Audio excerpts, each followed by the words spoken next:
London in the year 1642 was a city wrapped in mist, a city holding its breath. The air carried the scent of the river and the faint hum of bells that marked the hour. Carts rolled over cobblestones, horses snorted in the cold, and the wind lifted the banners above Westminster, their fabric heavy with dew. The kingdom seemed quiet, yet that quiet was the kind that comes before a storm. For the first time in its long history, England was about to face a war not against a foreign power, but against itself. Neighbors, brothers, and fathers would soon stand on opposite sides of a divide no one yet dared to name. To understand how that silence would shatter, one must go back in time to a different England, an England of triumph and glory under the last Tudor monarch. The reign of Elizabeth I had been an age of light. It was a time when poets found new music in the English tongue, explorers carried her banner across unknown seas, and the island stood defiant against the greatest empire in Europe. When the Spanish Armada broke apart under her watch, the English believed their destiny had been confirmed by heaven itself. Elizabeth became more than a queen. She became an idea, a symbol of unity and strength. Yet even legends must end, and when she died childless in 1603, she left a throne gilded with glory but empty of heirs.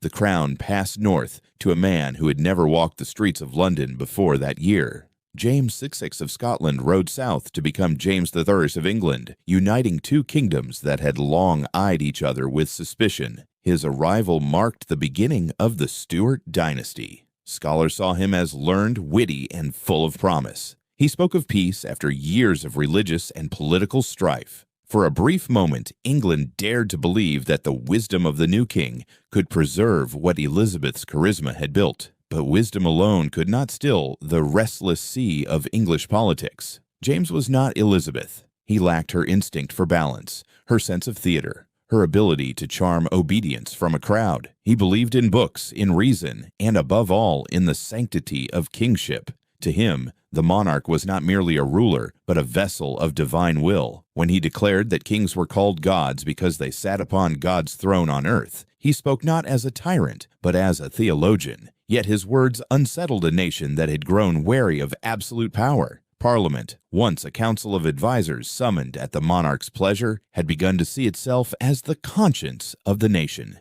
It represented landowners, merchants, and lawyers, men whose fortunes had been made not by birth, but by enterprise. These men had read the same scriptures as their king, but they found in them a different truth, that all authority, even a king's, must serve the common good. In the debates of the early 17th century, two visions of England collided. One spoke of divine right, the other of earthly consent. For a time, the two sides managed to coexist. James was clever enough to yield when he must, and Parliament, wary of chaos, learned to step back when pressed. Yet every compromise left behind a trace of resentment, every delay a sense of unfinished argument. Beneath the surface of stability, England drifted toward something it could not yet name. The disagreements over taxes and law that seemed minor in 1604 would return with thunderous consequence when his son ascended the throne. Religion, too, pressed its weight upon the fragile peace. Elizabeth had built a national church meant to hold the country together, a church Protestant in belief, but moderate in ceremony. James sought to maintain that balance, but his attempts only revealed how unstable it had become. To the Puritans, who wanted a simpler, purer faith, his reforms felt dangerously close to the old Catholic ways. To the Catholics, still persecuted after Elizabeth's time, his rule seemed another chapter of exclusion. In 1605, a group of zealots tried to destroy Parliament with gunpowder, hoping to wipe out the Protestant government in a single explosion. The plot failed, but it deepened fear and distrust. In churches and taverns alike, people began to whisper about what England was becoming. Could a man's faith be dictated by law? Could a monarch decide how his subjects prayed? These questions did not yet break the peace, but they cracked its foundations. In the palace, James grew more defensive. His court filled with scholars and favorites who told him what he wanted to hear, that kingship was sacred, that questioning it was sin.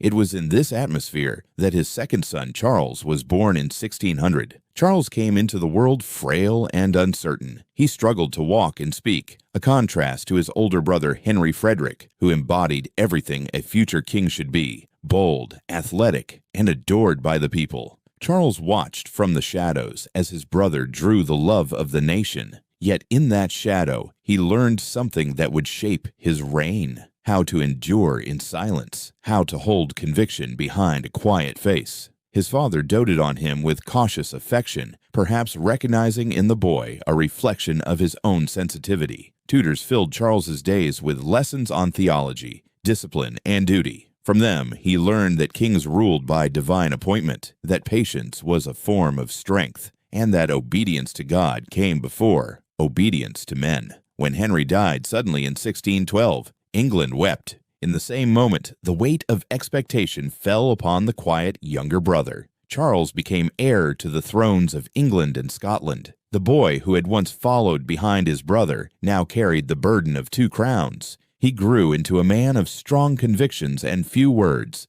a man who valued loyalty above all else. Those who met him admired his dignity but found him distant. He was not a ruler who sought the crowd's affection. He was a ruler who sought to do what he believed was right. As the years passed, the world around him changed faster than he could see. England's merchants grew richer, its cities louder, its thinkers bolder. The printing press carried ideas across the land. The people no longer waited for their king to tell them what to believe. They debated it among themselves. Parliament, once content to advise, now demanded to decide. And in the pulpits of the nation, sermons became speeches about freedom, conscience, and the will of God. When James I died in 1625, the transition seemed peaceful enough, but the crown that passed to Charles was heavy with contradictions. He inherited a nation proud of its prosperity, yet uneasy about its ruler's power. He inherited a church divided between ceremony and conviction, and a treasury drained by wars and royal splendor.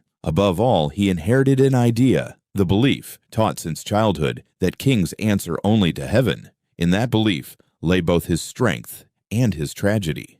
Charles was not a reckless man. He was thoughtful, cultured, devoted to art and faith. Yet he saw compromise as weakness, negotiation as surrender. When Parliament resisted his taxes, he felt it challenged the order of the universe. When Puritans questioned his bishops, he believed they questioned God's will. In the private chambers of Whitehall, he prayed for guidance, convinced that his duty was not to bend, but to stand firm.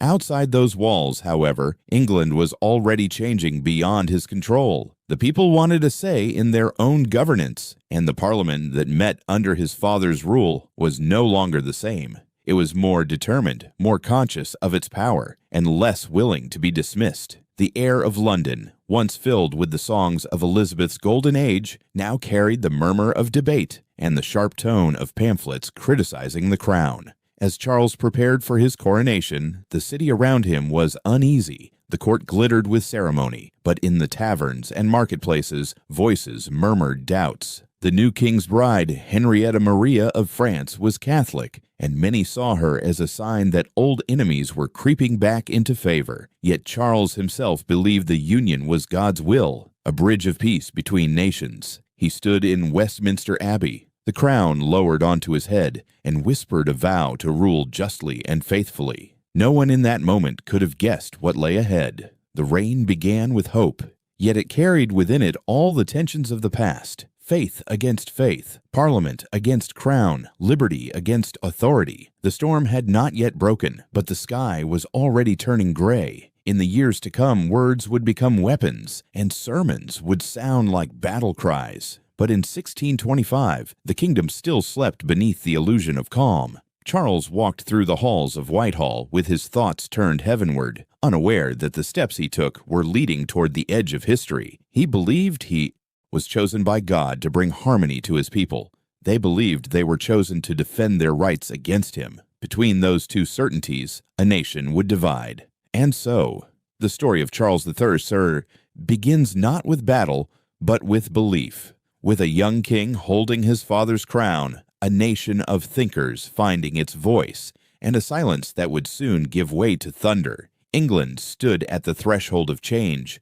still proud, still devout, still unaware that it was walking into a civil war that would reshape its destiny forever. If you wish to follow this journey further, to understand how conviction turned into conflict, how loyalty became rebellion, and how one king's faith changed the fate of a kingdom, stay with the story as it unfolds. History is never just about the past. It is about the choices that echo through every age, including our own.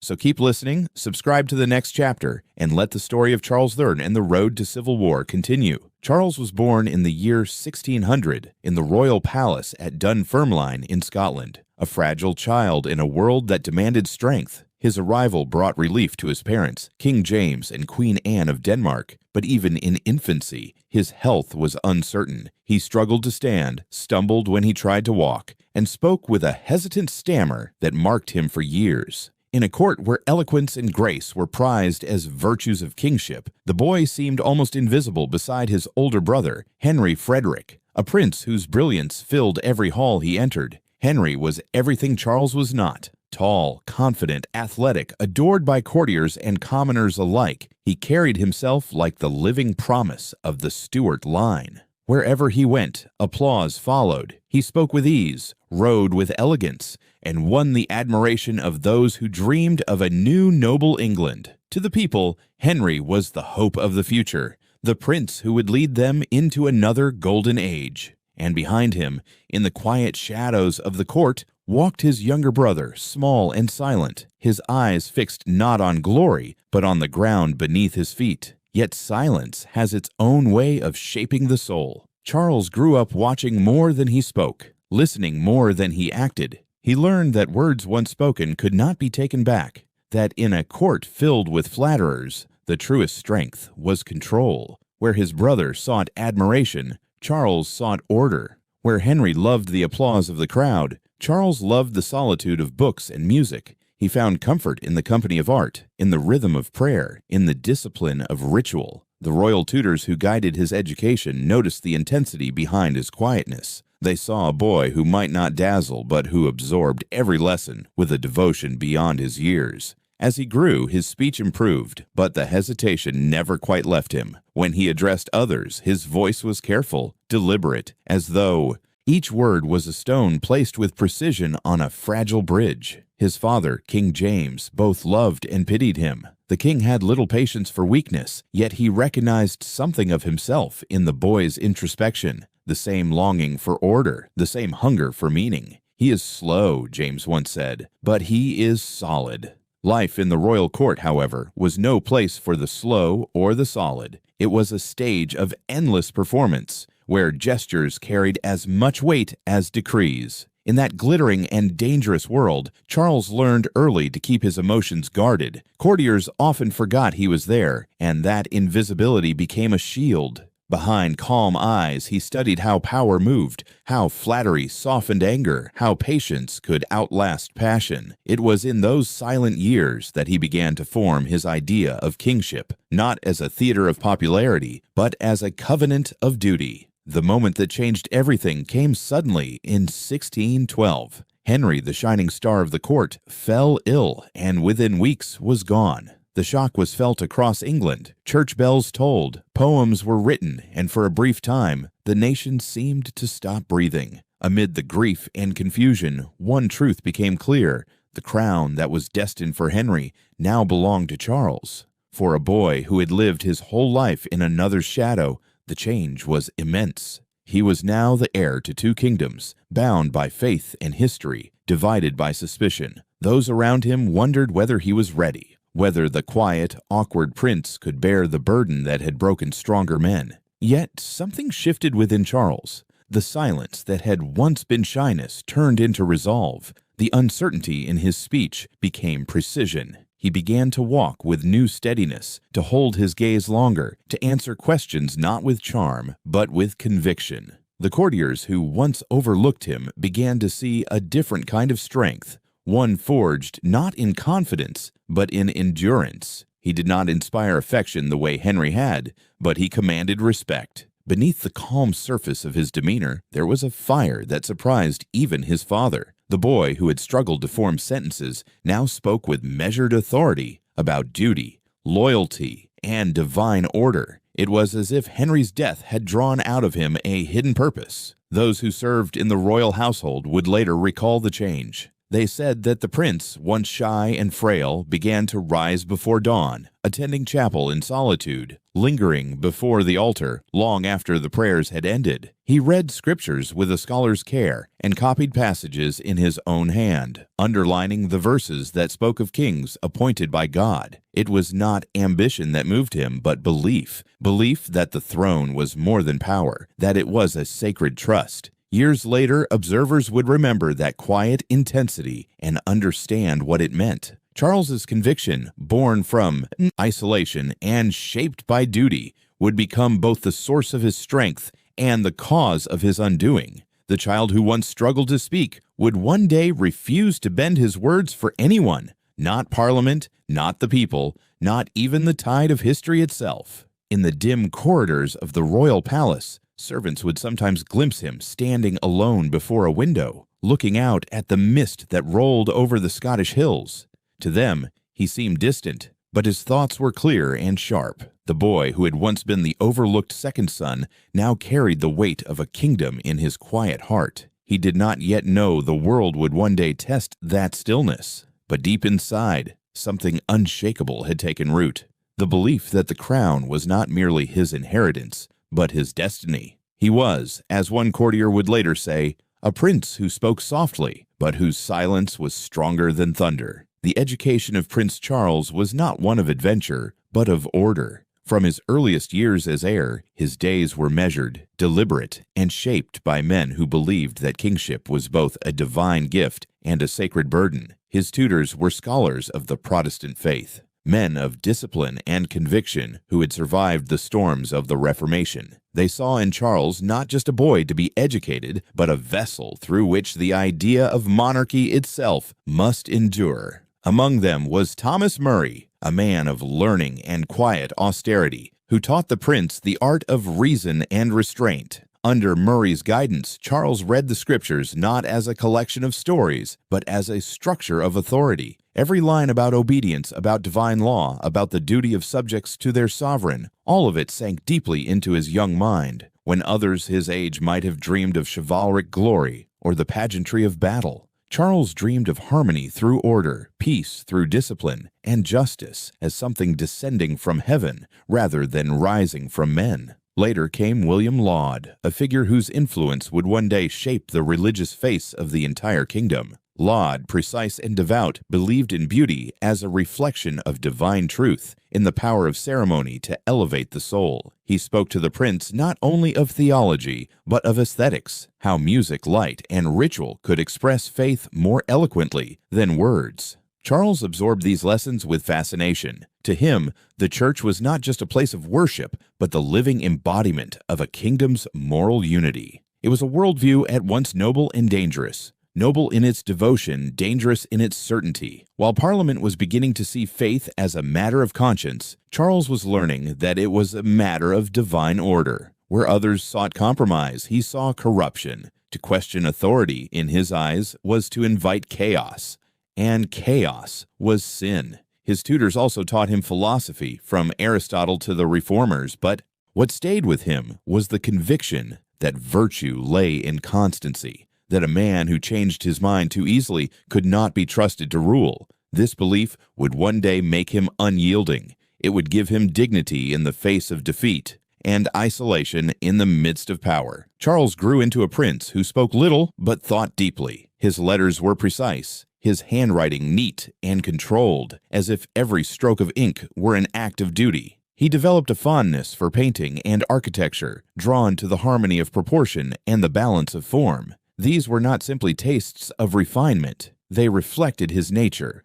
Order was his comfort, symmetry his peace. In a world that seemed full of noise and change, he found solace in what was still, measured, and pure. In the evenings, he would retire to the chapel or to his private chamber, where the only light came from the flicker of candles. Servants passing by would sometimes see him kneeling alone, his head bowed, lips moving silently in prayer. The flame cast his shadow upon the wall, a small, solitary figure against the vast emptiness of stone. In that image lay the essence of his destiny, devotion without doubt, faith without question, isolation without fear. Those moments of solitude were not born of weakness, but of conviction. Charles prayed not for power, but for clarity, to understand the will of God and his place within it. He believed, as his teachers had taught him, that kings were not chosen by men, but by providence, and that to fail in obedience was to fail in purpose. This sense of sacred duty would come to define his reign, for better and for worse. Even as a young man, he carried himself with the composure of someone older. He spoke softly, walked deliberately, and kept his emotions veiled. To those who sought favor, he seemed distant. To those who understood him, he was steady. He distrusted flattery, valued sincerity, and detested loud ambition. Yet behind that calm exterior, his thoughts were fierce and unwavering. When he looked upon the symbols of his future, the crown, the scepter, the royal seal, he did not see instruments of privilege, but instruments of responsibility. The monarchy to him was not a stage for grandeur, but a covenant between God and ruler. It demanded purity, devotion, and the courage to stand alone. He would one day fulfill all three. As he approached adulthood, the court around him grew more divided, torn between competing factions and rising Puritan voices. But Charles remained apart from the noise. He saw the disputes as proof of human frailty, a sign that people could not be trusted with too much freedom.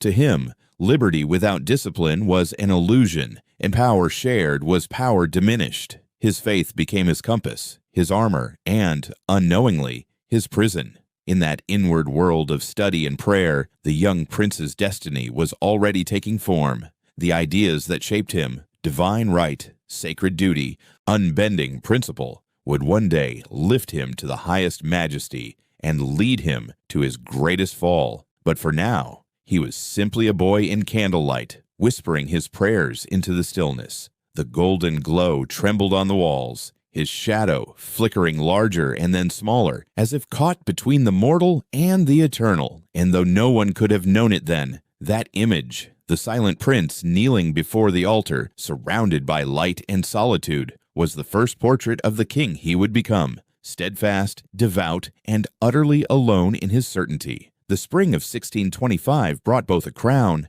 and a shadow. King James I was dead, the philosopher king, the talkative scholar who had held his kingdoms together through compromise and intellect. His passing left not only a throne vacant, but a silence across a realm unsure of its future. Into that silence stepped his son, Charles, the quiet prince, now become king.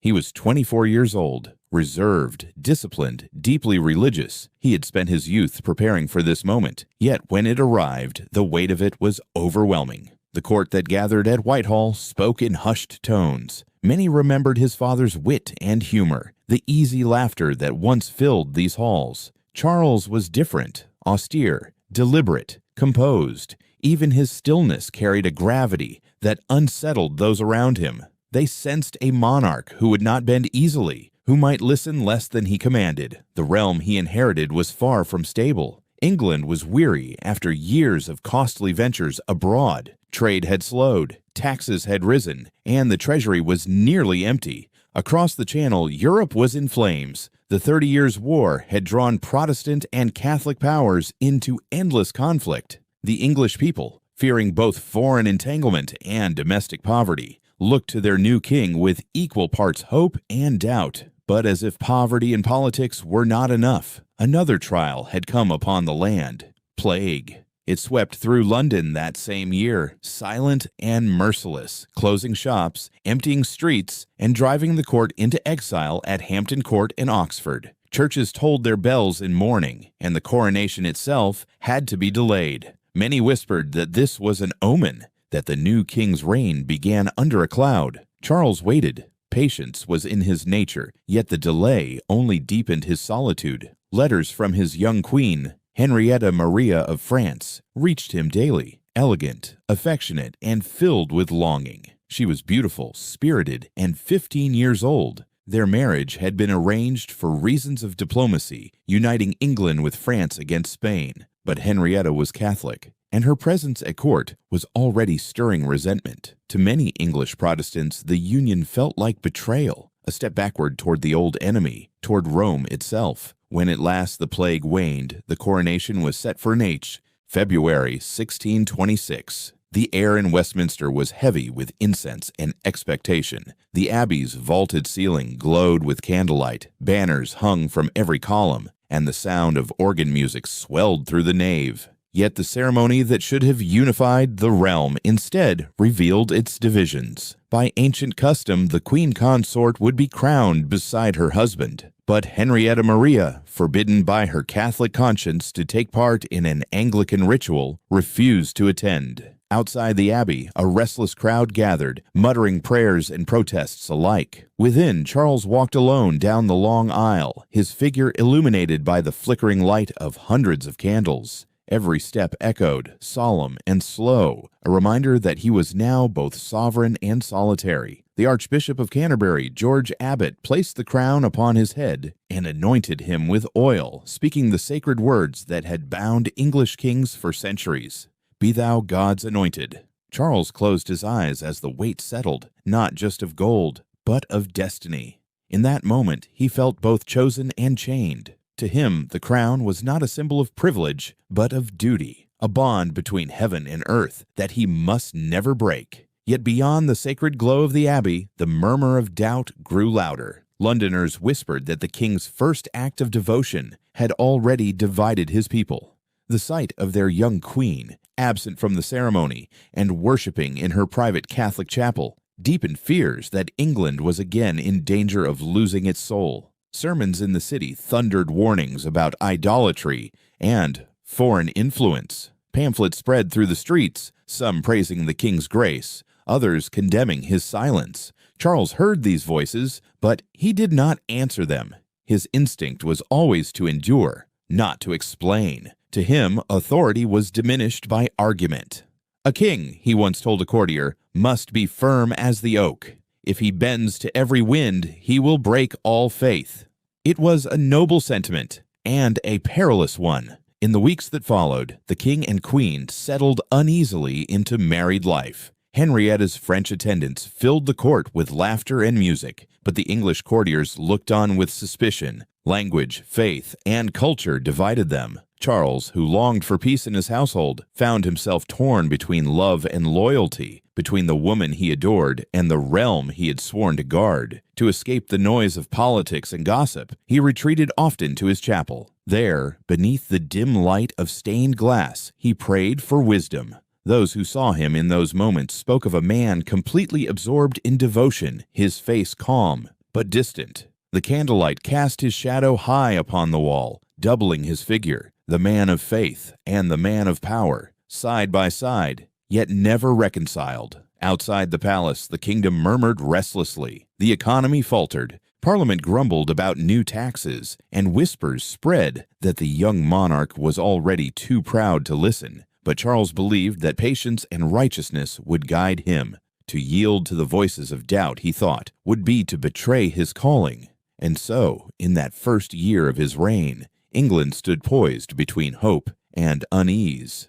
A devout king sought to govern a divided nation, convinced that faith could bind what politics had broken. Yet in that very conviction lay the seed of future conflict, for Charles would never learn that devotion without compromise can turn faith into isolation. The image of his coronation remained fixed in memory, the young king walking alone through the golden haze of Westminster, the crown gleaming above him, and the empty space where his queen should have stood. It was both triumph and foretelling, the light of sacred duty shining through the growing shadow of doubt.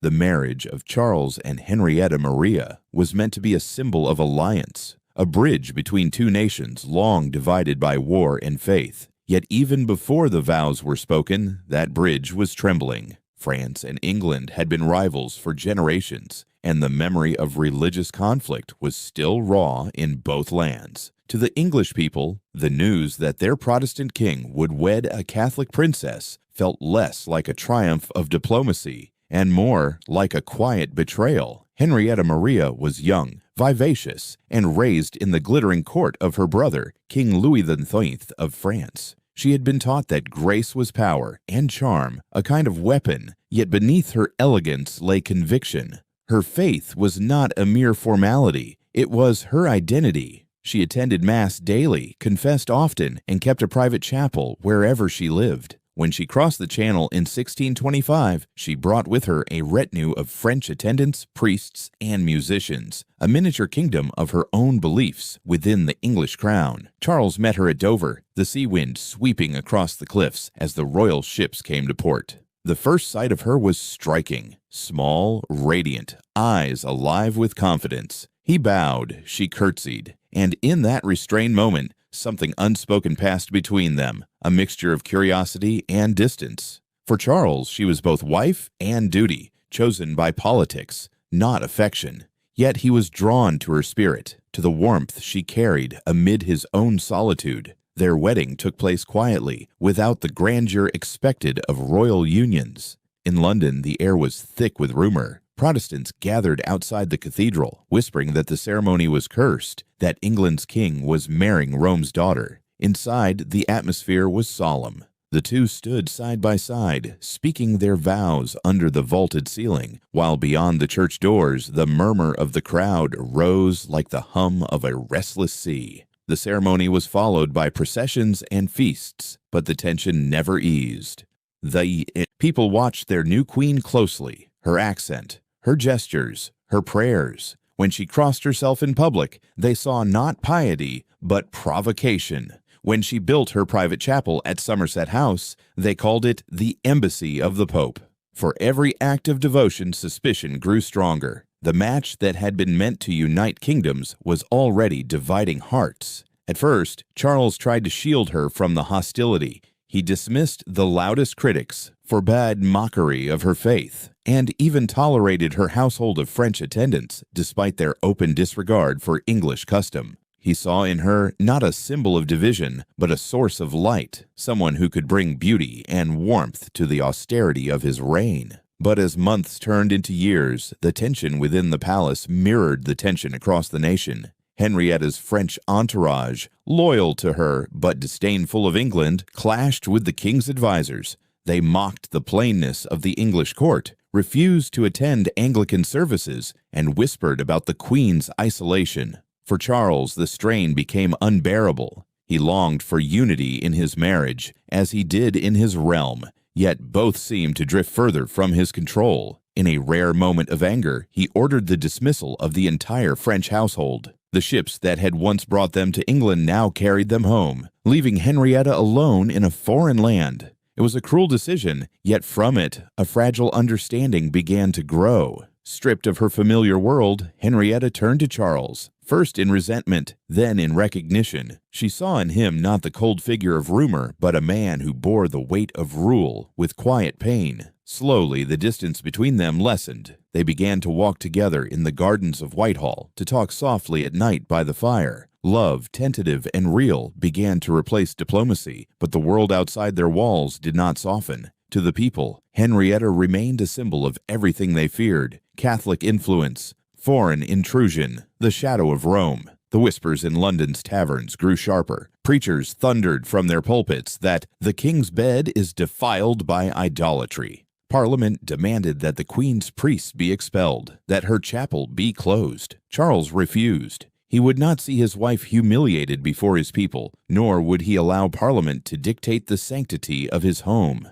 That defiance deepened the rift between the monarch and his subjects. What began as mistrust of the queen became mistrust of the king himself. If he could love a Catholic, they wondered, could he also favor Catholic policy? Would England once again bend its knee to foreign influence? Charles said nothing. Silence, for him, was dignity. Yet that same silence was misread as arrogance. His restraint, his refusal to explain, turned misunderstanding into conviction. The people saw pride where there was faith, secrecy where there was loyalty. In the evenings, as darkness settled over the Thames, the king and queen would dine together in a chamber lit by candlelight. Outside, the wind rattled the shutters and carried faint echoes of the city's unease. Within, they spoke softly, of music, of family, of the burdens neither had chosen but both must bear. In those moments, they were no longer symbols of nations, but two souls trying to find peace in a world determined to deny it. Yet beyond the tender quiet of their union, suspicion continued to grow.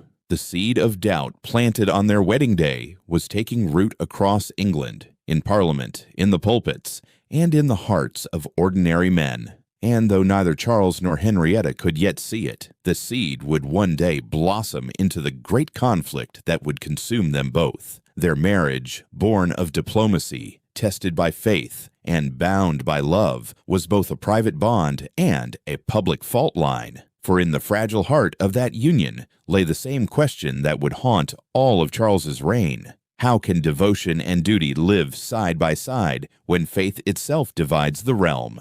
The honeymoon of Charles's reign ended as swiftly as it began. Love and ceremony could not disguise the truth. The crown was poor. Centuries of war, mismanagement, and courtly extravagance had drained the royal treasury long before he wore the crown.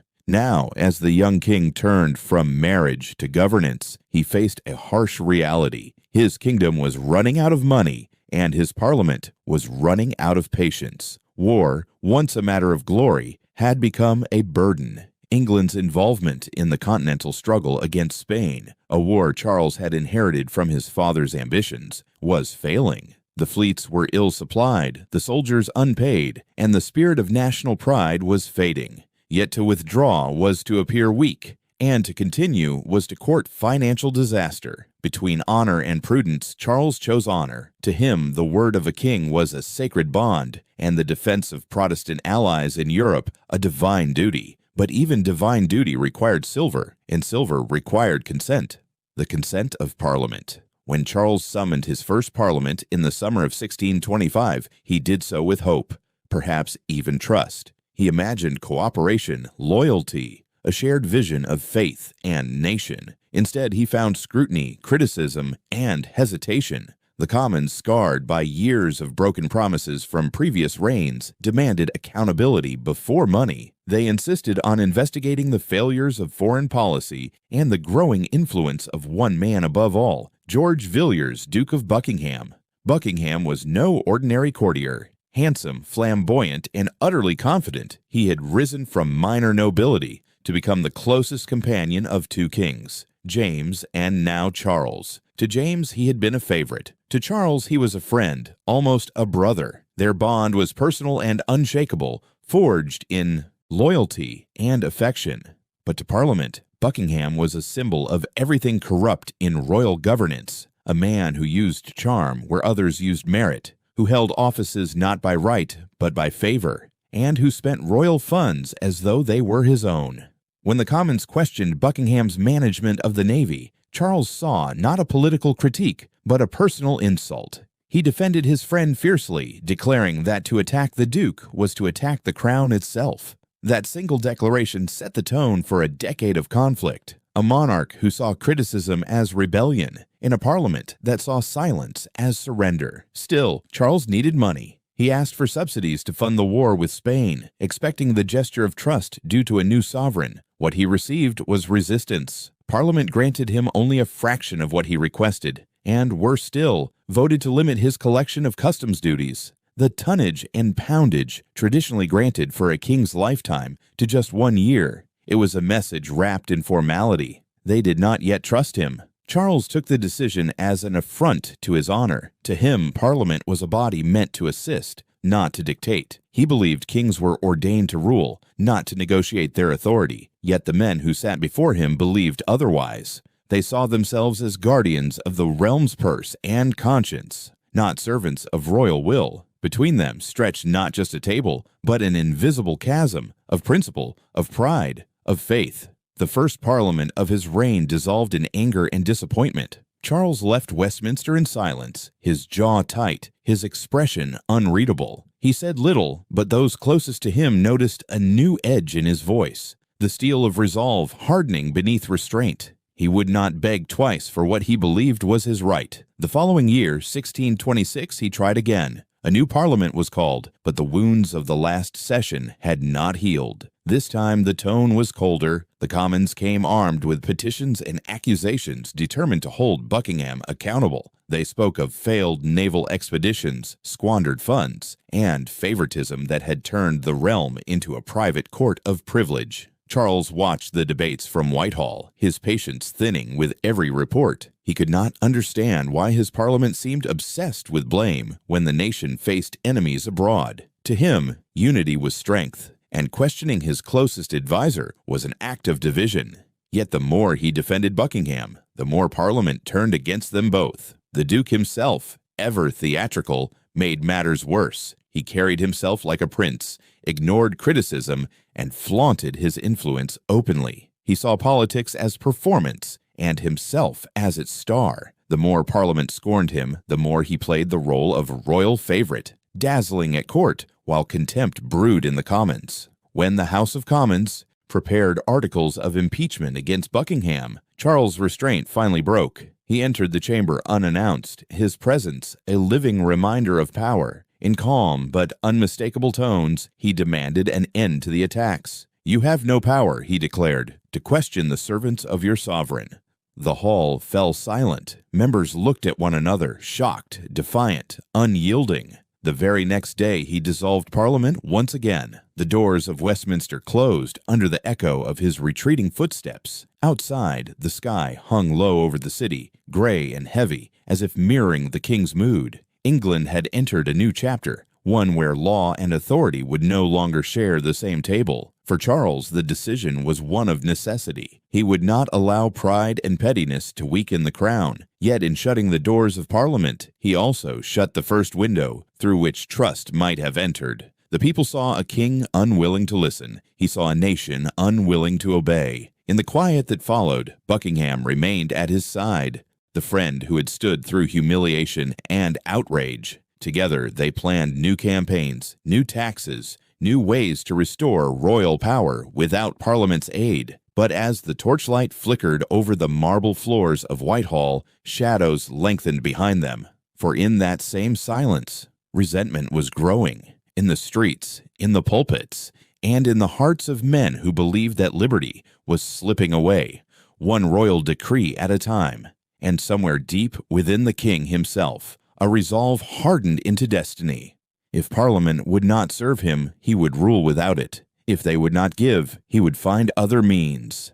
In that conviction, calm, absolute, and sincere, Charles set the course of his reign. The crown would no longer bow to the Commons, and the echo of that choice would carry for generations. The stage was now set, a king convinced of divine right, a parliament convinced of moral duty, and between them a nation poised on the edge of a struggle that neither side yet fully understood. The quarrel over gold and governance had become something greater, a question of who truly ruled England and by whose authority heaven itself would stand witness. By 1628, the uneasy balance between crown and parliament had begun to fracture beyond repair. England was restless, the treasury exhausted, the wars disastrous, and faith in the monarchy slipping through the king's fingers like sand. Yet Charles remained steadfast. In his mind, the dignity of kingship demanded silence over apology, command over compromise. But silence in times of crisis can sound like defiance. The failures of Buckingham's military campaigns had turned public frustration into fury. The expeditions to Cadiz and La Rochelle had ended in humiliation, the fleets returning broken, the soldiers sick and unpaid. The people no longer whispered their discontent, they shouted it in the streets and printed it in pamphlets. To finance his wars, Charles had resorted to forced loans, extracting money from his subjects without Parliament's consent. Those who refused to pay were imprisoned without trial, the prisons filled with men whose only crime was resistance to royal demand. In the House of Commons, the outrage burned brighter each day. Two voices rose above the rest: Sir Edward Coke, the aging jurist who had once served under James I, and Sir John Eliot, a younger, fiery orator with the conviction of a prophet. Coke had spent a lifetime shaping English law. He had helped write the very statutes that limited tyranny. Now, white-haired and weary, he stood once again to defend the old rights of free-born Englishmen. "No man," Coke declared, "shall be taxed without consent of Parliament. No man shall be imprisoned without cause shown. This is the law, and it is older than kings." His voice trembled not from weakness, but from the weight of history. Across the chamber, the words struck like a bell tolling for liberty or for warning. John Eliot followed with passion. "We seek not to diminish the crown," he said, but to preserve it by law. The king's prerogative is the heart, but the people are the body. If one fails, both must die. The chamber erupted in applause, not of rebellion, but of conviction. Parliament was not yet seeking revolution. It sought reassurance, protection, and acknowledgement that law still stood above fear. From these debates was born one of the great documents of English constitutional history, the Petition of Right. It demanded that the king reaffirm 4 principles: no taxation without consent of Parliament, no imprisonment without trial, no forced billeting of soldiers in private homes, no use of martial law in peacetime. It was a plea, not a rebellion, a call for the return of trust between crown and people. When the petition was brought before Charles, he hesitated. The parchment lay before him like a mirror of his reign, elegant, measured, but edged with defiance. He saw not a legal statement, but a challenge to royal will. To sign would be to yield, to confess that his rule had gone too far. To refuse would be to invite chaos. For days he delayed, pacing the corridors of Whitehall, torn between duty and pride. Buckingham urged him to reject it. "Majesty," he said, "they would bind your hands. The next time, they will bind your crown."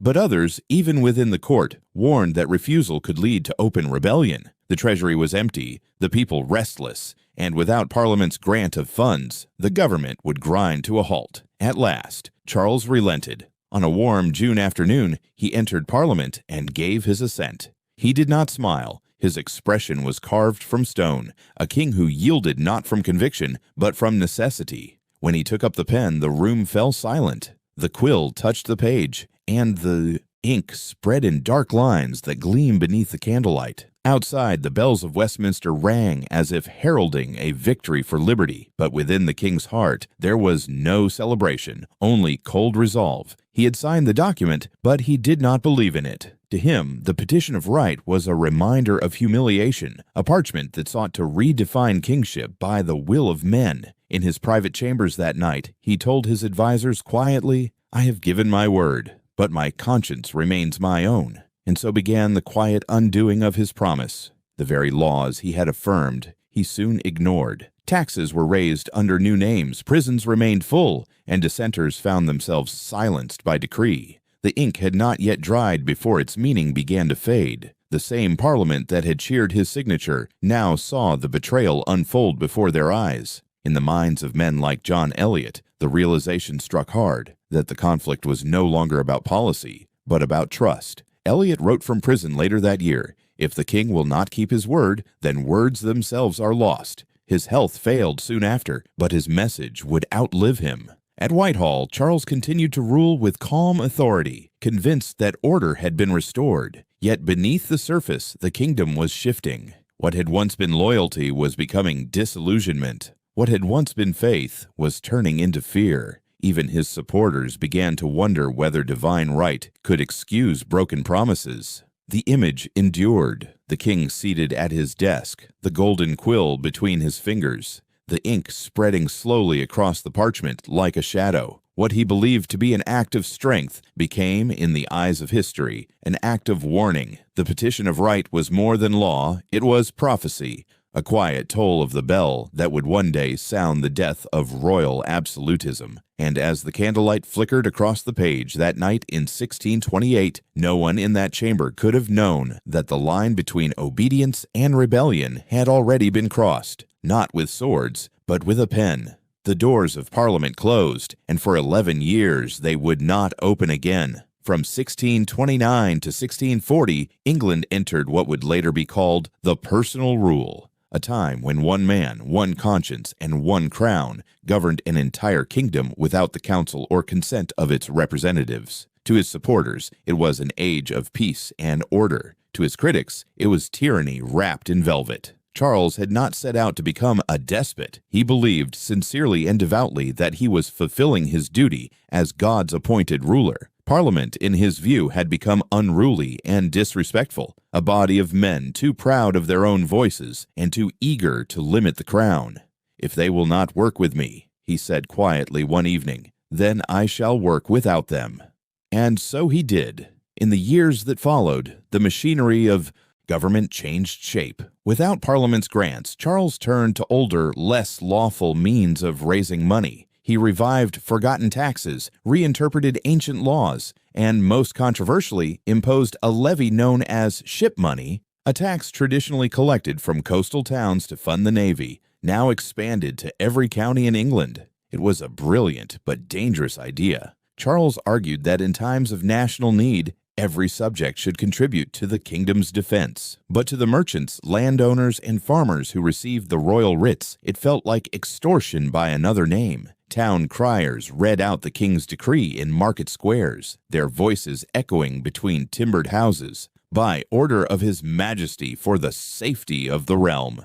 Faces turned away. No one dared to protest aloud. In small villages, people muttered their discontent over ale and bread, lowering their voices whenever a constable passed. In London's coffeehouses, merchants whispered of injustice but signed the payments anyway, not out of loyalty, but out of fear. To resist was to risk prison or worse. One merchant wrote in his diary, "We pay for peace, though peace has made us prisoners." Meanwhile, at Whitehall, the atmosphere could not have been more different. The royal court gleamed with splendor. Painters, poets, and architects flocked to the king's favor. Charles, ever drawn to beauty and order, filled his palaces with masterpieces, canvases by Rubens and Van Dyck, ceilings painted with angels, marble halls echoing with music. He envisioned his court not merely as a seat of power, but as a temple of divine harmony, a reflection of heaven's hierarchy on earth. He loved balance, in art, in architecture, and in governance. To him, every subject had a place, just as every brushstroke belonged to a greater composition. But beyond those gilded halls, England did not feel balanced. The people saw extravagance where the king saw elegance. They saw a ruler lost in symbols, while they struggled to survive under taxes they had never agreed to. The irony was striking. While Charles believed he was restoring order, he was instead deepening division. The silence he mistook for stability was not contentment, but quiet resentment. Every new portrait he commissioned, every chapel he refurbished, every masque performed at court became, to his critics, a symbol of indulgence built on the labor of the weary. His queen, Henrietta Maria, shared his passion for culture and ceremony. Together, they turned the English court into one of Europe's most dazzling centers of art. Yet her influence, still tied to Catholicism, made the royal splendor seem foreign to English eyes. At banquets, French songs replaced English hymns. At festivals, angels and saints adorned the stage. For many, it was as though Rome itself had entered Whitehall under a cloak of music and gold. In the countryside, the mood darkened. Preachers warned that God would not bless a nation that exalted vanity above humility. Farmers grumbled that they worked harder and ate less. The more the king built his vision of order, the more his people felt the foundations shifting beneath them. Among them, one man dared to challenge the system openly, John Hampden, a country gentleman from Buckinghamshire. In 1637, he refused to pay ship money, arguing that the tax was illegal without Parliament's approval. His case went before the royal courts, and though the judges ruled in favor of the king, Hampden's quiet defiance lit a spark. Across England, his name became a whispered prayer of courage and a warning that patience had limits. Charles remained unmoved. He saw Hampden's resistance not as a moral question, but as rebellion against lawful authority. To him, the king's justice was justice itself. He told his council, "They do not understand. Government must be like the soul, invisible but everywhere present." And in truth, for a time, his rule worked. The country was largely at peace. Trade recovered. The navy was rebuilt. The royal coffers filled once again. To an outsider, England seemed calm, prosperous even. But it was the calm of a sea before the storm, its surface unbroken while the tides below began to pull in opposite directions. Every act of control tightened the strain between ruler and ruled. Every tax collected bought time, not loyalty. Charles mistook quiet for consent, dignity for distance, and faith for unity.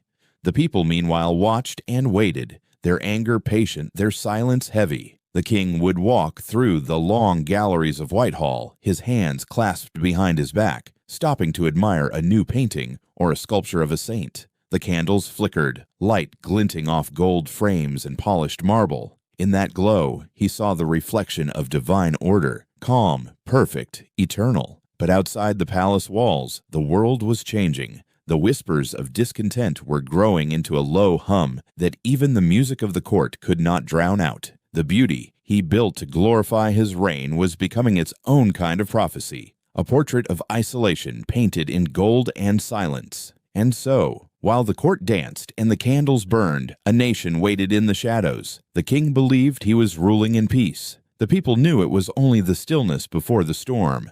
As the 1630s unfolded, the realm of England grew quiet on the surface but restless beneath. The economy had recovered, the streets were calm, and the court glimmered with elegance. Yet something deeper, older, and more dangerous began to stir: religion. It had always been the kingdom's heartbeat, the invisible thread binding ruler and subject alike. But now, under the guidance of one man, that thread began to tighten until it threatened to snap. That man was William Laud, Archbishop of Canterbury. Short in stature, sharp in intellect, and unyielding in conviction.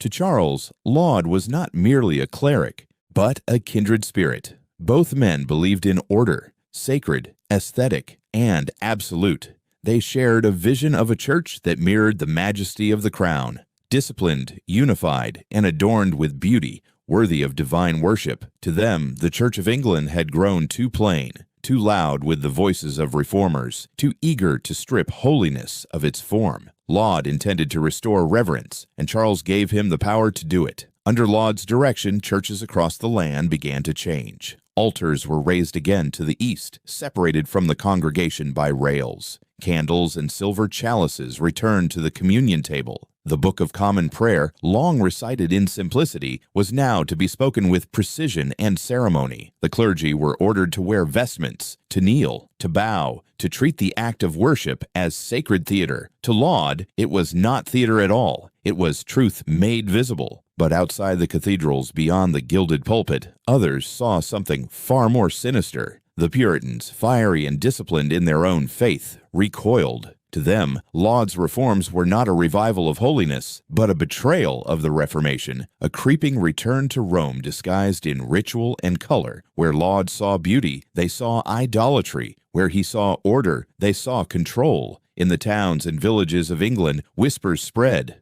The church is being turned back to papery. The word popery became a curse, muttered in markets and shouted in sermons. Preachers thundered from humble pulpits that the king's archbishop builds altars to pride, not to God.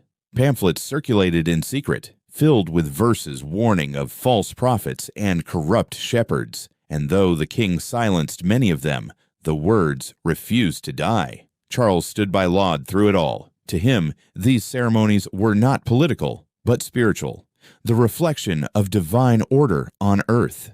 Beauty of holiness, Laud called it, and the phrase became their shared creed.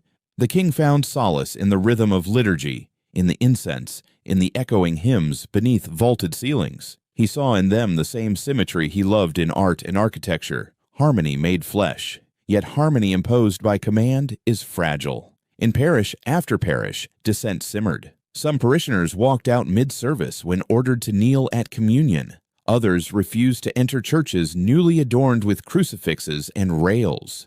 A few ministers, loyal to their consciences, defied the archbishop's decrees and were removed from their pulpits. And in dark corners, the Puritans began to meet in secret, not yet as rebels, but as believers who felt their church had forgotten God. Laud responded as he always did, with precision and authority. He tightened the rules, censured disobedient clergy, and summoned offenders before the Court of High Commission, the king's own instrument of discipline. Those found guilty were fined, imprisoned, or forbidden to preach. Each punishment, though intended to preserve unity, only deepened the cracks. What began as correction now felt like persecution. The court at Whitehall remained serene, unaware of how close the fire was burning. Charles walked through the royal chapel, admiring its ordered beauty. The carved wood, the polished marble, the soft glow of candlelight.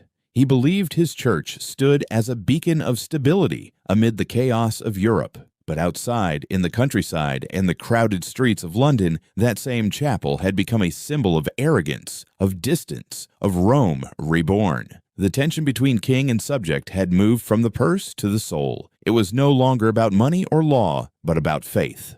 The one thing Englishmen would not compromise. The sermons grew harsher, the language more vivid. Puritan writers spoke of England as a nation under spiritual siege. The Pharaoh builds his temples, one pamphlet warned, but the children of Israel shall not bow. And then came the storms, not yet of war, but of outrage. In some towns, mobs broke into churches, tearing down altar rails and smashing stained glass. In others, effigies of bishops were burned in protest. The symbols of beauty that Charles and Laud cherished became targets of wrath. The fires that glowed in those nights were not the flames of rebellion yet, but the smoke rose high enough to reach the palace. Laud, ever calm, insisted that firmness would restore peace. "We must stand upon the ancient ways," he said. "The noise of the vulgar cannot silence the voice of the church." But the noise was growing, and it was no longer just the vulgar. Merchants, scholars, and even some nobles began to side with the Puritans, seeing in Laud's authority a shadow of tyranny. Charles, caught between faith and rule, refused to yield.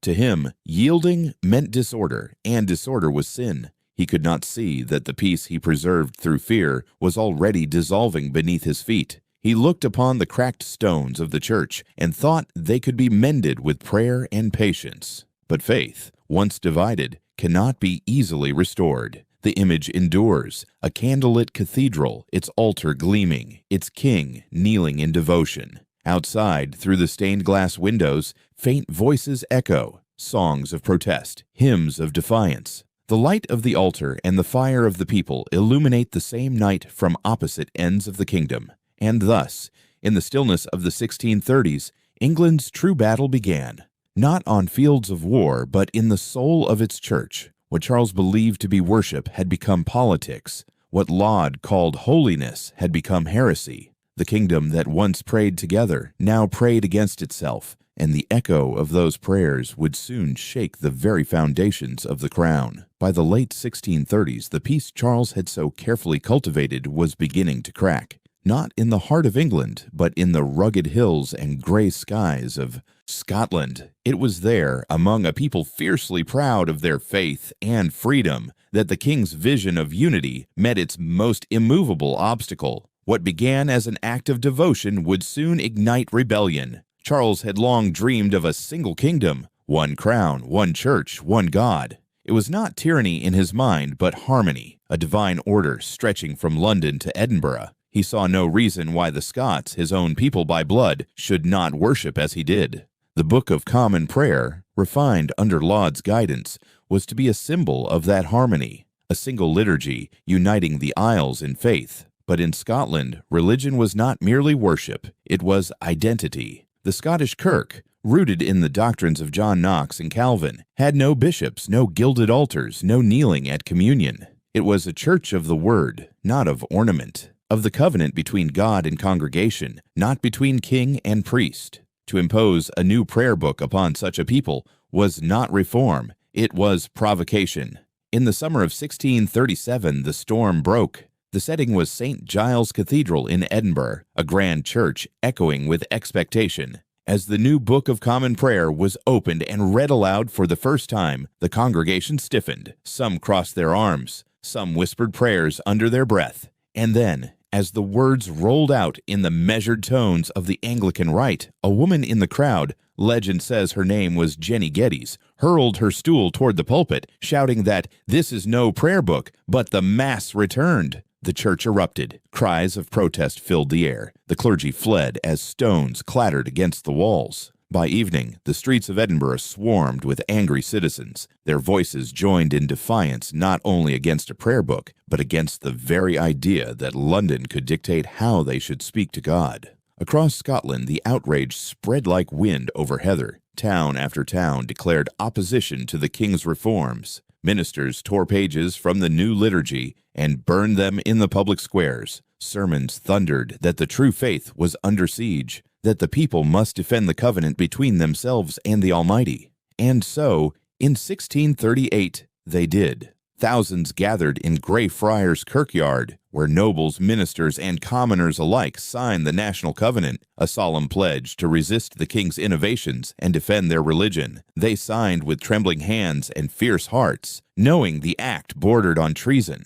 Yet to them, it was no rebellion. It was fidelity to God, to conscience, to Scotland. When word reached London, Charles was incredulous. To him, this was not faith, but defiance, not piety, but sedition. He saw the covenant not as a spiritual document, but a political insult. "They strike at my crown through the church," he said, "and I will answer them with both." But Charles's England was no longer a land eager for war. 11. Years of absolute rule had hollowed the treasury and bred suspicion rather than loyalty. Still, he raised an army, untrained, underpaid, and unenthusiastic, and marched north. His opponents, the Covenanters, were driven not by coin, but conviction. Their soldiers carried psalms on their lips and the Bible in their hands. On the fields of Dunn's Law, they knelt in prayer before battle, their banners stitched with the words, "For Christ's crown and covenant." The first of the bishops' wars began and ended, almost before it could be called a war. There were few battles, few deaths, but one unmistakable truth. The king's army had no heart for the fight. Discipline faltered, desertion spread, and even among officers there was doubt. The Scots advanced with unity and zeal, the English with confusion and resentment. When Charles's troops saw the Covenanters approach, farmers, preachers, and nobles bound by faith, many simply laid down their arms. By 1639, an uneasy truce was signed, but peace was an illusion. The Scots remained defiant, their covenant unbroken, their army still mustered. They had proven what Charles most feared, that a king could be resisted not by princes or generals, but by common people with conviction. Determined to restore his authority, Charles prepared for a second campaign. Yet his coffers were empty, and his people were weary. Ship money no longer yielded enough.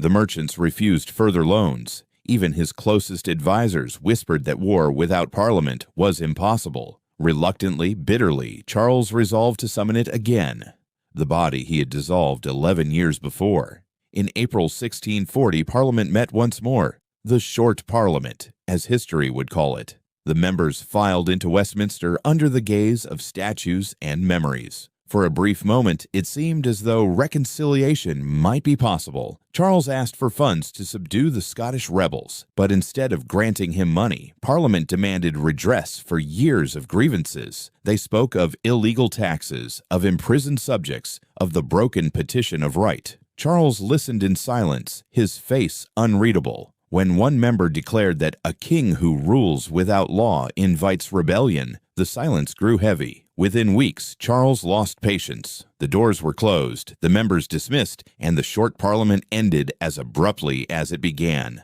But the dismissal solved nothing. The Scottish army invaded the north of England, seizing Newcastle and its vital coal supply. Panic spread through the kingdom. The king's forces, underpaid and demoralized, could not hold the line. The treasury stood empty. The people, exhausted. In that desperate hour, Charles faced the truth he had avoided for over a decade. He could not rule by will alone. Power demanded partnership, even with those who questioned his right to it. In November 1640, he would summon Parliament once more. This time, he would not be able to dismiss it. The rebellion that began in the grey kirks of Scotland had now crossed the border, not by sword, but by necessity. The fires kindled in the name of faith would soon light the fuse of politics, and from that spark would rise a storm that no king, however devout or determined, could control. In the silence of Whitehall, Charles walked through the great hall where portraits of his ancestors looked down from the walls.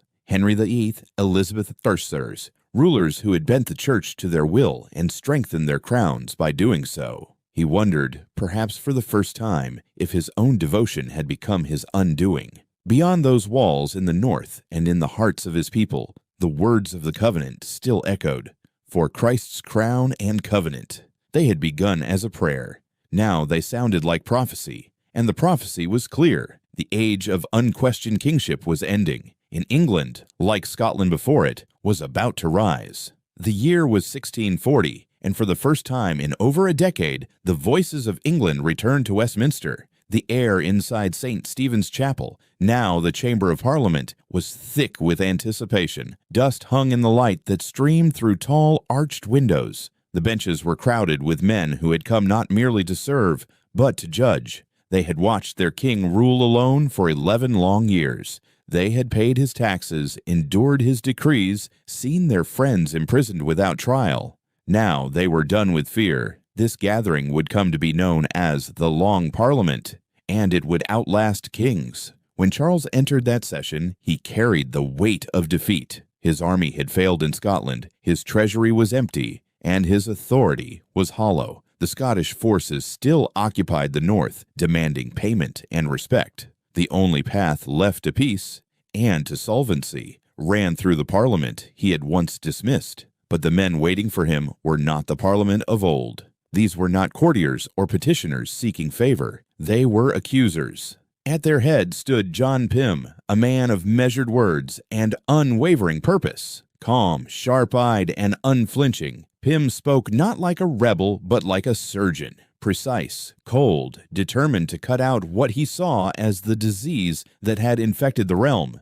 Beside him sat men like John Hampden, the quiet hero of the ship money case, and a lesser-known but intense country gentleman named Oliver Cromwell, whose rough face and restless eyes concealed a will like iron. Their goal was not yet to destroy the monarchy, but to purify it. To them, the king's government was corrupted by evil counsel, by flatterers and bishops who had twisted divine authority for their own ends. The first target was clear: Archbishop William Laud. Laud had become the symbol of everything they despised: the altar rails, the censures, the imprisonments, the whispers of popery. In the eyes of Parliament, he was not merely a clergyman. He was the architect of tyranny. His reforms had divided the nation, and worse, had turned worship into obedience to the crown. In December 1640, the House of Commons impeached him.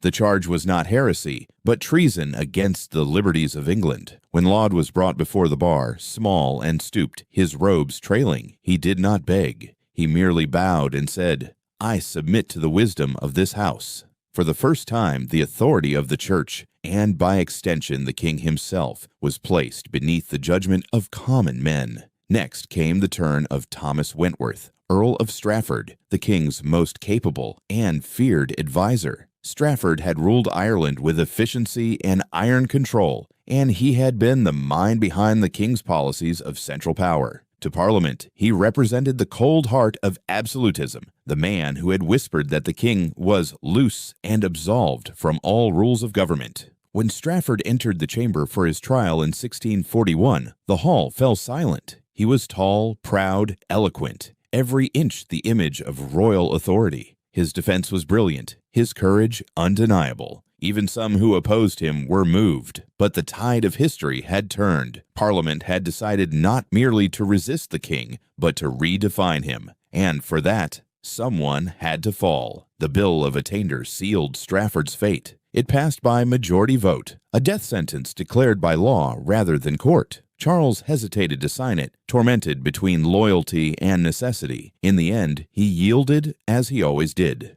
When Strafford went to the scaffold, he sent a message to the king: "May your majesty be happy in peace and prosperity when I am dead." The crowd that had once cheered for order now roared for justice. The execution of Strafford was more than punishment. It was a message that the age of fear was ending, and the age of accountability had begun.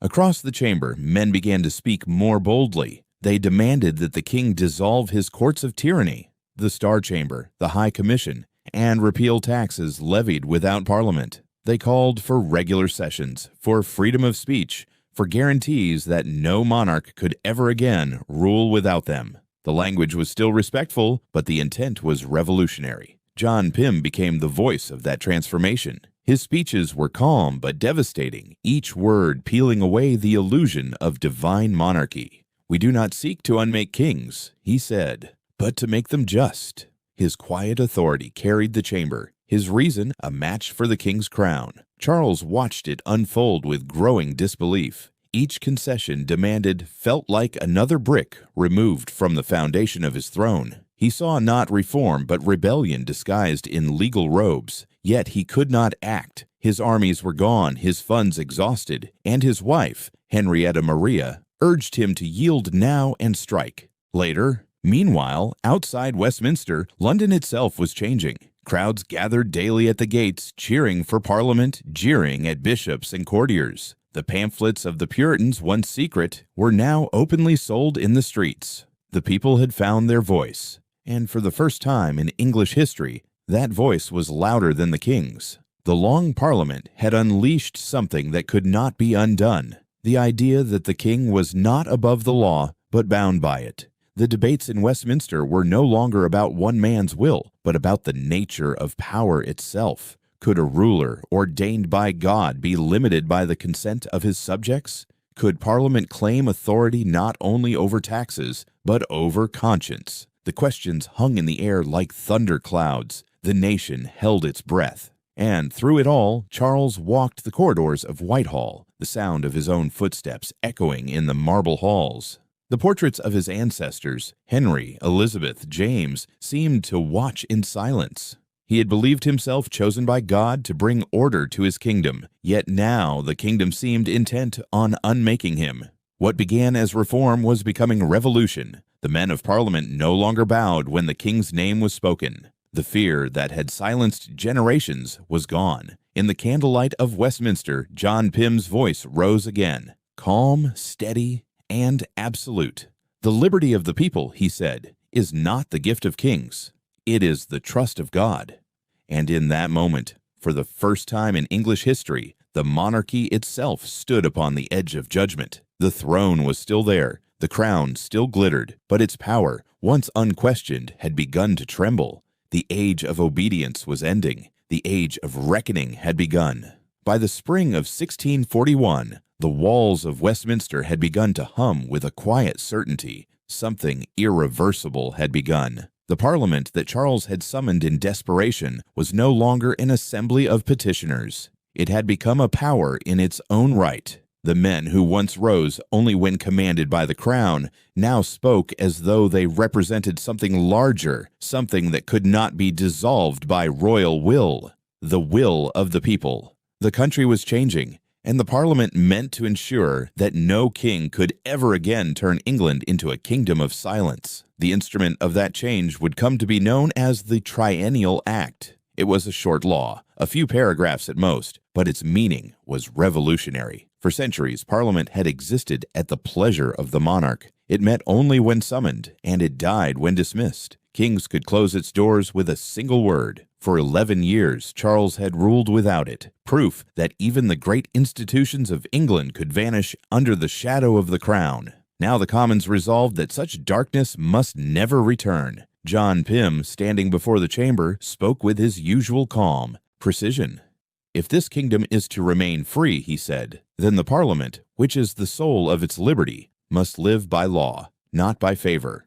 The room fell silent. Those words, simple and measured, carried the weight of history. The proposed law stated that Parliament must be summoned at least once every 3 years, whether by the king's consent or without it. If the monarch refused, the peers of the realm could call it themselves. And if the peers failed, the sheriffs of England would issue the writs. For the first time, the cycle of governance would no longer depend on royal will, but on legal obligation. When the bill was read aloud, a murmur spread through the benches. Some men stared at the floor, realizing what it meant. It was not just a reform. It was a transfer of power, written not in rebellion, but in law. Outside Westminster, the mood of London had shifted from fear to hope. The great bronze doors of Parliament seemed to gleam brighter than before, as if reflecting a dawn no one had yet seen. Crowds gathered in the streets, their cheers echoing between the stone walls. They spoke of a new England, one where no man could be silenced by decree, where Parliament would always stand as the nation's conscience.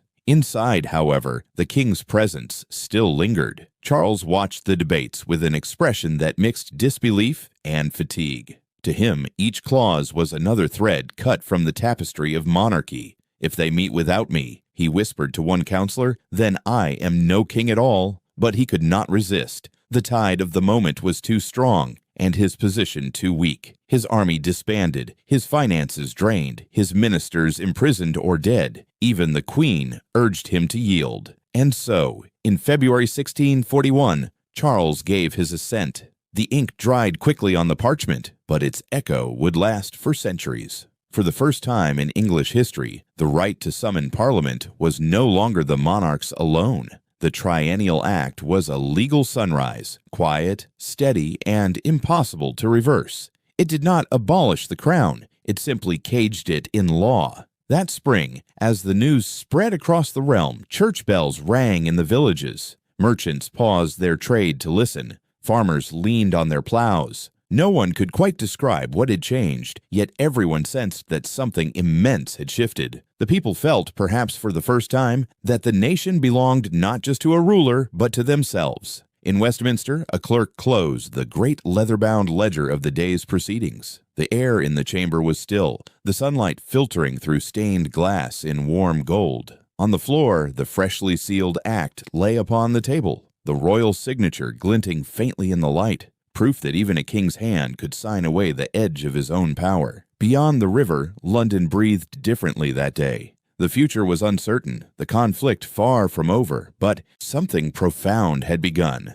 A kingdom once ruled by a single will had learned to speak in many voices. And as evening fell, the great oak doors of Parliament swung open once more, not for a king's procession, but for the people themselves. The hinges creaked, the light spilled out into the courtyard, and for a moment it seemed as though all of England was standing there, on the threshold of a new kind of power. The Triennial Act was more than a law, it was a promise, that the silence of the past would never return, and that the doors of England's voice would never again be closed. The spring of 1641 carried with it the scent of unease. The air in London was heavy, filled with sermons, pamphlets, and whispers. The Parliament, newly empowered by the Triennial Act, had begun to test its strength. For the first time in centuries, the king's voice was no longer the final word, and the first to feel the full weight of that transformation would be Thomas Wentworth, Earl of Strafford, the king's most loyal and capable servant. Strafford had long been both feared and admired. To the court, he was the mind that gave shape to Charles's will. To Parliament, he was the steel that had enforced it. As Lord Deputy of Ireland, he had ruled with discipline and precision, bringing order where chaos reigned. But in doing so, he had earned a reputation for ruthlessness. His enemies whispered that he loved power more than principle, that he had spoken the unthinkable, that the king, being loosed from all rules of government, was free to rule by might alone.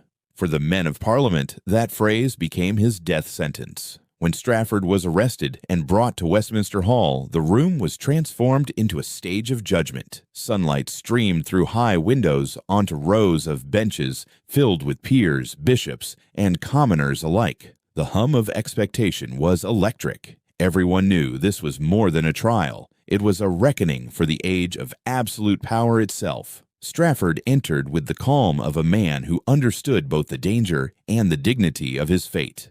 Tall, austere, with piercing eyes, he carried himself as though still among kings. His voice, when he spoke, was measured and clear. "I have served my master faithfully," he said. "If that be treason, then I am guilty."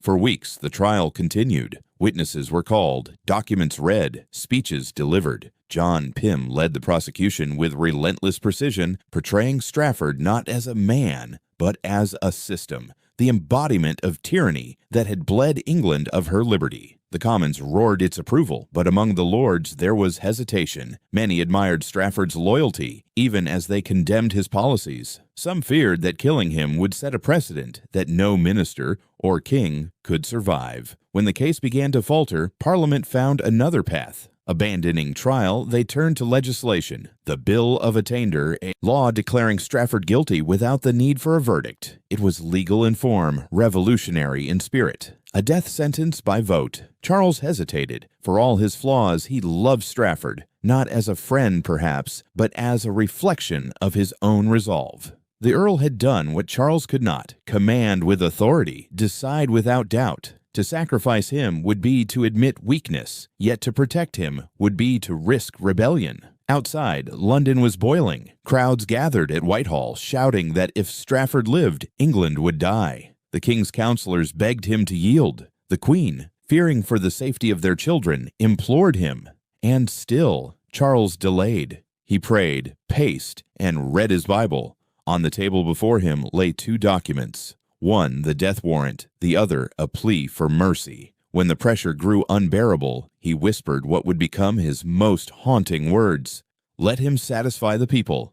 It is better that one man should die than that all perish." On May 12, 1641, Thomas Wentworth was led to the scaffold on Tower Hill. The crowd stretched as far as the eye could see. Silent, waiting.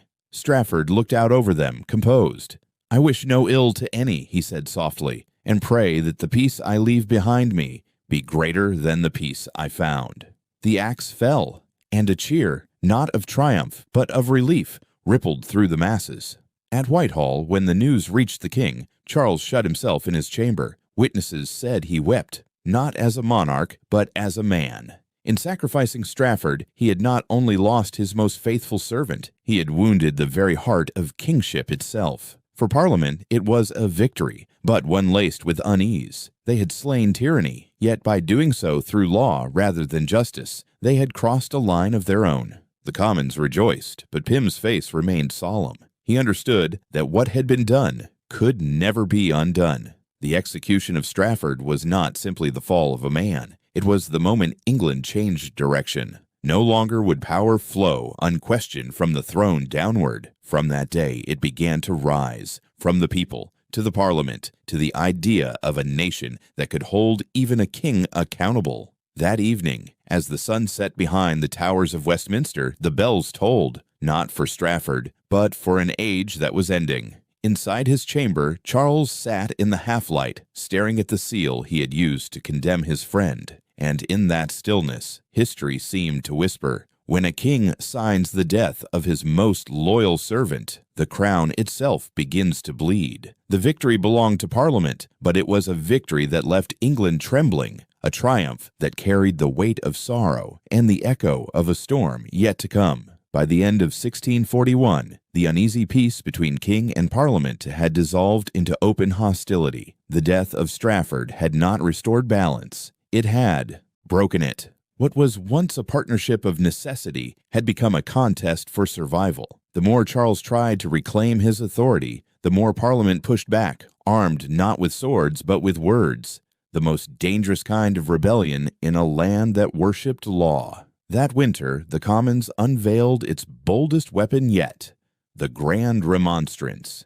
It was not a law nor a petition, but a declaration, a vast document of over 200 grievances against the crown.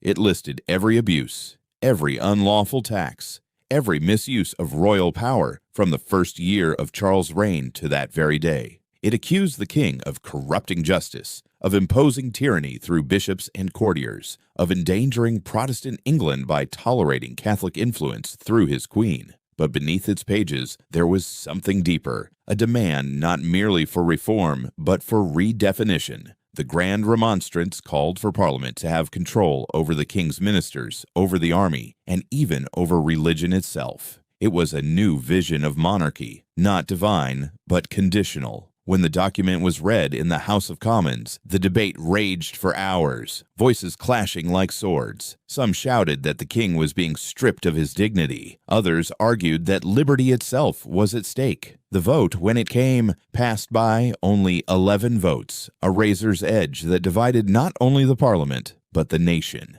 News of the remonstrance spread through London like a spark through dry straw. Pamphlets poured from printing presses overnight. In taverns and churches, men argued openly about the fate of their country. The people were no longer spectators. They were participants. The kingdom had become a conversation no king could control. When Charles read the remonstrance, his hands trembled. It was not just a list of complaints. It was an indictment, a mirror held up to his entire reign. Every accusation, every betrayal was laid bare for the nation to see. "They would make me a prisoner in my own realm," he murmured. His pride, long suppressed, hardened into resolve. He decided to act. On the morning of January 4th, 1642, Charles rose early. He dressed in black and silver, the colors of dignity and defiance. At his side was his nephew, the young Prince Rupert, and a detachment of armed guards. He intended to do what no English monarch had ever done: enter the House of Commons in person to arrest 5 members: John Pym, John Hampden, Denzil Halls, William Strode, and Sir Arthur Hazelrig, the men he believed had conspired against him. The streets of London were tense as his carriage rolled toward Westminster. Inside the chamber, word of his approach spread like wildfire. The 5 accused men slipped quietly away moments before he arrived. Then the doors opened. The king entered. Silence fell over the room. Every eye turned toward him, some fearful, others defiant. The Speaker of the House, William Lenthall, stood, frozen at his chair. Charles walked slowly down the central aisle, the spurs on his boots clicking against the stone floor. His voice, calm but cold, broke the silence. "I see my birds are flown," he said bitterly, glancing toward the empty benches. Then he turned to the Speaker. "Mr. Speaker, tell me, do you know where they are?" Lenthall, trembling but resolute, bowed low. His reply would echo through the centuries. "May it please your Majesty, I have neither eyes to see, nor tongue to speak in this place, but as the House is pleased to direct me, whose servant I am here." It was the birth of a new principle, that the king was not above the law, and that the Commons served not the crown, but the people. For a moment, Charles stood motionless. The air seemed to thicken around him. He looked at the rows of faces, men who had once bowed before him, now staring with quiet defiance. The chamber was silent except for the rustle of papers and the faint sound of rain against the windows. Realizing the futility of the moment, Charles turned and walked toward the door. As he stepped into the corridor, sunlight filtered through the high windows of Westminster Hall, falling across his face like the last light of a fading age. The doors closed behind him, heavy, final, echoing like the toll of a bell. Outside, the crowd watched as he passed. No cheers rose, no voices called out. The silence that followed was more powerful than any cry of rebellion. Everyone present knew that something irreparable had happened, not in battle, but in belief. From that day, the monarchy would never again be what it once was. The trust between king and people had been shattered. The struggle that began in parchment and debate would soon be fought with muskets and cannon, and as Charles' carriage disappeared into the London mist, the sun broke through the clouds, casting long shafts of light over the Parliament he could no longer command. It was not a coronation, but an ending, the quiet, inevitable fall of a divine crown beneath the rising light of human law. By the summer of 1642, the uneasy silence that had gripped England finally broke. The quarrel that began with words, parchments, and signatures had grown into something far greater, a conflict of hearts, faiths,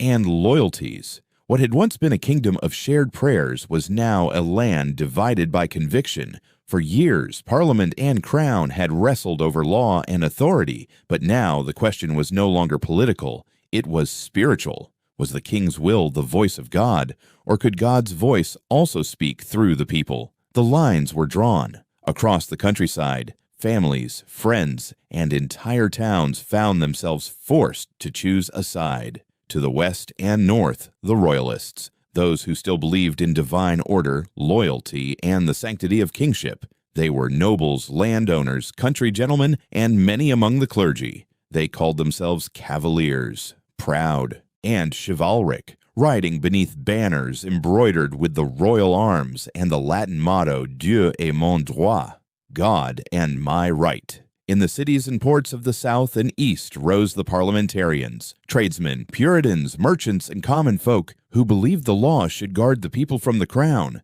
not the other way around. They called themselves Roundheads, mocked for their simple clothes and cropped hair, but driven by faith and purpose. They carried not just muskets and pikes, but verses from Scripture and an unshakable conviction that they fought for God's truth. Two visions of England now faced each other, one of tradition, one of transformation. The king, having lost his grip on London, rode north to York, where loyal nobles gathered around him. There, messengers brought news from every corner, counties declaring allegiance, sheriffs raising troops, bishops blessing royal banners. Yet even in the midst of loyalty, Charles felt the unease of a man who had lost his nation's heart. On August 22, 1642, at the Castle Hill of Nottingham, the king performed a gesture that would seal his fate. Before a gathered crowd of nobles, soldiers, and townspeople, he ordered a tall mast to be raised. At its peak, unfurled a great royal standard, embroidered with the lions and crosses of England, rippling in the wind. It was both a summons and a symbol, a call to arms for all loyal subjects. Trumpets sounded across the plain as Charles lifted his hand toward the flag. The wind caught it, whipping it violently against the gray sky. Rain began to fall. Chroniclers later wrote that even the heavens seemed uncertain. Yet in that moment, a silence fell over the crowd as they realized what it meant. England was now at war with itself, not against France, not against Spain, but against its own conscience. From that day forward, the realm was no longer a single kingdom, but two nations sharing one soil. The king's England and the parliament's England. Brothers would meet as enemies. Priests would bless opposing armies, and the same Bible would be read by both sides before battle. The roads of England filled with marching feet. In the royal camps, cavaliers gathered in silken tents, drinking toasts to the king's health and to the old England that would rise again. Their leader, Prince Rupert of the Rhine, fiery and brave, became a hero to some and a menace to others. In the parliamentarian ranks, discipline and devotion ruled. The Puritans prayed before they fought, convinced that victory would come not from skill, but from righteousness. Many carried little leather-bound Bibles tucked against their hearts. They believed that even in battle, the word of God must lead the sword, not follow it. The skies over England darkened with storm clouds, not of weather, but of destiny. One chronicler wrote, "There was no house in England where not one soul prayed for peace, and another for war." Villages that once rang with church bells now echoed with drums. Churches were turned into armories. Sons left home not knowing whether they would face their fathers on the field. In one such village, a young farmer sat beneath an oak tree on the eve of battle. His musket lay beside him, and in his hands he held a worn Bible. His lips moved silently as he read from the Psalms. "The Lord is my light and my salvation. Whom shall I fear?" The candle beside him flickered in the wind, casting his shadow against the earth, the shadow of a man who fought not for power, but for belief. Not far away, in a royal encampment, a nobleman, a knight of the old faith, knelt by his tent. In his hand, he held a crimson flag embroidered with the royal crest. Before mounting his horse, he pressed his lips to the silk, whispering, "For my king, and for England as she was." Two men, strangers, yet brothers in the same land, both certain they fought for God, both destined never to understand the other. When dawn broke, a pale mist rolled across the English fields. From opposite ridges, two armies emerged, the cavaliers glittering in armor, the Roundheads steady in ranks of plain steel. The air hung heavy with silence. Then came the signal. Two lines advanced. The sound of hooves and drums filled the valley. For a brief moment, sunlight pierced the mist, catching on the blades as they rose. And there, in the heart of England, two visions of one nation met in the clash of steel and will. No matter who would claim victory, the truth was already written in that gray sky. England had turned its sword upon itself. It was no longer the England of one crown, but the England of two faiths, two destinies, and one unhealed wound, a kingdom forever changed by the day its king raised his banner against his people. When the first cannon fired in 1642, no one in England imagined how long and deep the wound would run. What began as a quarrel over taxes and prayer would become a revolution of ideas, the end of an age, and the birth of another. By the time the dust settled, the divine certainty of kingship itself had been broken. Charles III had once believed that the crown he wore was not merely a symbol, but a covenant, an unbroken chain between God, king, and people. Yet as the war unfolded, that chain snapped link by link. Armies rose not only in his name, but against it. Sermons thundered not for obedience, but for justice. From Edgehill to Naseby, from Oxford to London, the struggle reshaped not only a kingdom, but the very nature of power. When Charles was finally captured and tried, the world seemed to tilt. Never before had a monarch of England stood before his own subjects as a defendant. In that cold chamber at Westminster, surrounded by soldiers and judges, he faced not men, but history itself. His voice remained calm. "I am your king, by the will of God." Yet the answer that came back was colder still. "No man is above the law." The blade that fell that January morning in 1649 did more than end a reign. It severed the myth of invincibility. Kings had fallen before, to rebellion, to intrigue, to foreign war, but never like this, not by judgment rendered in the name of the people. The sound that followed was not a roar of triumph, but the silence of transformation. From that silence emerged a new order, uncertain, austere, and uncompromising. The Parliament declared England a commonwealth. Its protector was Oliver Cromwell, a man of discipline and belief, whose Puritan heart beat with both faith and fire. Under him, the realm was ruled not by crown or ceremony, but by the iron weight of conviction. Churches were stripped of grandeur, theaters closed, festivals banned. The sword that had defended liberty now enforced morality. Yet even Cromwell, for all his strength, could not escape the contradictions of power. He sought to build a godly republic, but the habits of monarchy haunted the nation still. His rule was as stern as it was visionary, and when he died in 1658, England once again teetered between chaos and order. 2 years later, in 1660, the exiled son of the fallen king returned. Charles II, restored to his father's throne, brought laughter back to a weary land. The bells that had tolled for the death of monarchy now rang for its rebirth. London danced, the theaters reopened, and the crown glittered once more beneath the chandeliers of Whitehall. But though the monarchy had returned, its meaning had changed forever. The king now ruled not as an absolute sovereign, but as a partner in a fragile balance. Parliament had proven that power could be questioned, law could bind the throne, and conscience could defy command. The age of unquestioned rule was gone. The seed of constitutional government, fragile, imperfect, but living, had been planted in English soil. In the years that followed, thinkers, poets, and preachers would look back on that stormy century and see in it the dawn of something new, a government answerable to its people. The English Civil War was not merely a struggle for control, it was a reckoning between the divine and the democratic, between authority inherited and authority earned. It was, in essence, the moment England began to govern itself, and its echoes would not end there. Across the Atlantic, a century later, men in the American colonies would quote the same words Parliament had once spoken to Charles. "No taxation without representation." In France, revolutionaries would cry out against kings in the name of liberty. The world, in a sense, had learned from England's wound. Yet even in victory, the English remained haunted by what had been lost. The Civil War had torn more than a kingdom. It had torn the very fabric of community. Villages never recovered their unity. Churches never fully healed their divisions. The shadow of that conflict lingered over every sermon, every song, every oath of allegiance sworn thereafter. Still, from the ruins of war rose a quiet truth. A ruler's greatness lies not in command, but in consent. The crown could endure, but only if it bowed to the law. The Parliament could speak for the people, but only if it remembered its duty to them. Liberty was not a prize won once, but a balance to be maintained, forever trembling between chaos and tyranny. And so, when historians speak of Charles III, they speak not only of a fallen king, but of a fallen idea, the belief that divine right could stand unchallenged before human conscience. His tragedy was not only personal, but civilizational. He lost his life, his throne, and, more profoundly,